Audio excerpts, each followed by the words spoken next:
ক্রমেই অধৈর্য হয়ে উঠছে যুক্তরাষ্ট্র।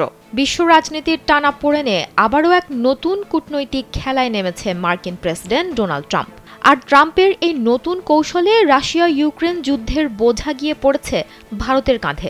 অর্থনীতি, বাণিজ্য ও কূটনীতির মিশেলে তৈরি হচ্ছে জটিল সমীকরণ, যেখানে ভারতকে চাপে ফেলতে ইউরোপকে সামনে টানছে ওয়াশিংটন।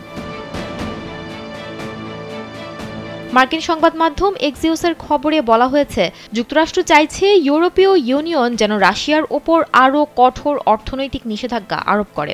বিশেষ করে রাশিয়া থেকে তেল ও গ্যাস আমদানি পুরোপুরি বন্ধ করার দাবি তুলেছে হোয়াইট হাউস। কেবল তাই নয়, রাশিয়ার কাছ থেকে তেল কেনার দায়ে ভারত ও চীনের ওপর বাড়তি রপ্তানি শুল্ক বসানোর জন্য ইউরোপীয় ইউনিয়নকে চাপ দিচ্ছে ওয়াশিংটন।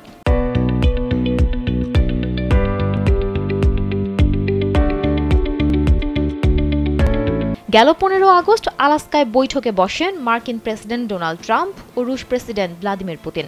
সেখানে পুতিন ইউক্রেন যুদ্ধ বন্ধের শর্ত হিসেবে ক্রিমিয়া উপদ্বীপ সহ দোনেৎস্ক, লুহানস্ক, ঝাপোরিজিয়া ও খেরসন এই 4 প্রদেশকে রুশ ভূখণ্ড হিসেবে স্বীকৃতির দাবি তোলেন। ট্রাম্প এতে রাজি হলেও ইউরোপীয় ইউনিয়নের নেতারা এখনও তা মানতে নারাজ।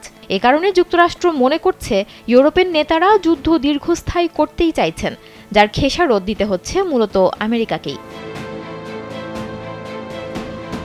অন্যদিকে আগস্টের শুরুর দিকে রাশিয়া থেকে তেল কেনার অভিযোগে ভারতীয় পণ্যের ওপর অতিরিক্ত 25% শুল্ক বসিয়েছে যুক্তরাষ্ট্র।